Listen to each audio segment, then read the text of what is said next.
He was beating ESPN. The guy was killing Plus it. 15 on the The guy was killing it. All right, Would just bet with me, y'all would have been good. All right, we got time for a couple. How are discussions going with the Commanders about the stadium? They're going really well, and I think, and they see and they've taken notice that I was here on the first day. That's how excited I am, not just about what I think the team can do on the field, but what I think we can do together off of the field. I really do believe deeply that Prince George's County and the work around the Blue Line Corridor, it was built for the kind of franchise that the Commanders is, with their future vision, where they can create winners on and off the field. So I think it's important to show that on a Sunday morning, the first day that fans are actually allowed to come here and witness what's going on, that I was here on the first day doing that. What's your sense of the timeline for when they want to make a decision on where to go? Well, I think for all of us, we want to be aggressive. I don't think that any of us have any incentive of dragging things out. We want to get moving. We are a very aggressive administration. We like getting big things done. We think we're putting together a fantastic offer to be able to create a real live, work, play environment throughout the entire Blue Line Corridor. We've already allocated $400 million as fans towards this effort. And I just believe that this is going to be a place where you can have not just great football, but also a place to have a great environment for fans and for families. So we're really excited about what this is going to be. John, you got one right here. From a construction standpoint, could you fast track that and speed it up? Oh, yeah, we are willing to put all things on the table to make sure that we can have a flourishing franchise within Prince George's County, a flourishing franchise along the Blue Line Corridor. And so everyone on our team understands the level of aggression that I want to put towards this. What would it look like? Would you try to build it next door, like in those parking lots? Like what would the physical thought be? Well, I think a lot of it is the partnership with the team. We want to hear their thoughts. We want to hear their ideas. The thing that we know is we don't just have land and space, but we have opportunity and we have a vision. And so we really see this as something that you can have an entire experience that exists to make this really a great place for fans to come, not just come watch games, but for people to be able to live and exist as well. John? In addition to all the stuff you said, how much, when you look at what's going on in Congress, kind of how it's slowing down there, how much does that raise the optimism level to get it done? Well, I've been very encouraged by the amount of support that we've been able to get from Congress, from people from both sides of the aisle. And I know that there's a lot of things that are both happening now and a lot of things that we're working on to make sure that we can get done. In addition to football and how we're thinking about the future of Commanders, we also have things like the Key Bridge that we're working on. So I've been very encouraged by the level of support that we've gotten from both sides of the aisle. And even though sometimes it can feel difficult getting things done in Congress, I feel like we can get a lot of done. I also know, like, what's going on with Falcon, does that raise the optimism that it would get done?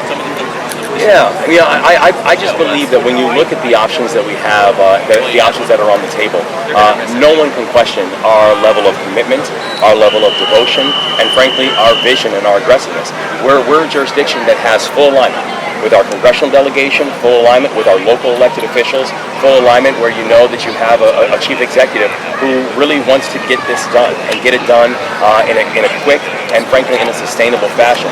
And so I know that there are people and there are options. I just don't think you're going to find a better option than what we're going to be able to offer in the state of Maryland. Anybody got any football questions? We got a governor here that averaged 25 yards after the catch, guys. I'm just saying. How similar is the site plan you have now to the one that you developed under when you were working with Snyder's team?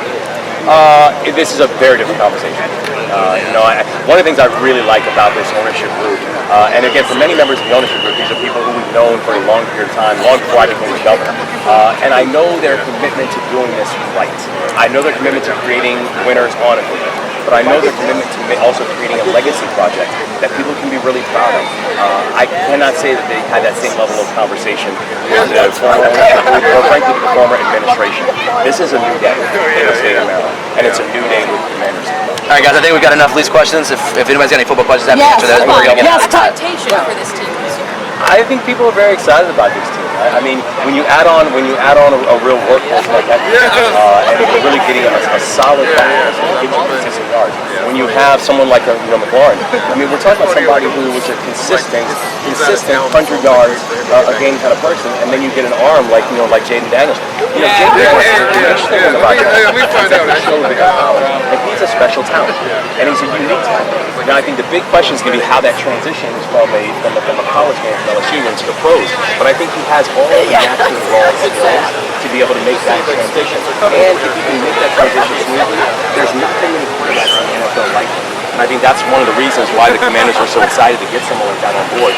The upside potential of if he works out is staggering. And I think you're seeing something very similar to what you had in Baltimore with Lamar Jackson, right? Where Lamar Jackson, I think, in a very short period of time showed that he is a special talent and someone who's very difficult to prepare for. I think Jaden Daniels actually has that one. Could you talk about also just the new changes here with all the new coaches, Dan Quinn and all the people he's brought in? Yeah. Seems like that they're finally moving in the right direction. Could you talk a little bit about that? I think that's exactly right. I think people are excited that there's a winning culture being brought on board here, and winning cultures actually do matter. You're talking about someone like Dan Quinn, who has a history of winning with other franchises and can bring that same type of attitude and that same type of aggression now to the Commanders. Not to mention the fact that he's one of Salisbury's finest. So as a Marylander, I love the fact that we brought Dan Quinn back. But I think you see that, and frankly, I think you're seeing it up here. I mean, it's 9 o'clock in the morning, and the stands are packed. I heard there were people here from 4 o'clock in the morning lining up to get inside and get a first peek at what this team is. So I think the energy is real because building a winning culture matters. And there's one thing that we know, winners win. That's what they do. And so when you bring winners on board, you're going to get a better chance of success. Got time for one more? Are there any players that... Okay, whatever y'all want. Football preferred. Your name has been floated as small hair. Your thoughts? I will do anything to be able to support the vice president. I believe in her. I believe in her vision. I believe in where she wants to take the country over the next 4 years. I also know that I love my job. And I don't have any intention of leaving my job. I look at where Maryland is right now, the momentum Maryland has on every single indicator, from numbers of public safety and the drop that we've seen in violent crime to the economic growth and momentum. Maryland now at 2.8% has one of the lowest unemployment rates in the entire country. When I was inaugurated, we were 43rd in the country. So I love what Maryland is doing right now. I will support the vice president however I can, but I've also been very clear with her and her team for a week now. I don't have any interest in leaving my job. I love my job. Go, how are we doing on beer in grocery stores? It is the #1 political issue every single year. We've got to get it done. That's a JP special. Seriously, it's a JP special. Beer in grocery stores, and what is up with this time limit? It's like, make it earlier. Who says beer isn't a breakfast food? Thanks, guys. Thanks, guys. Thank you. Thank you.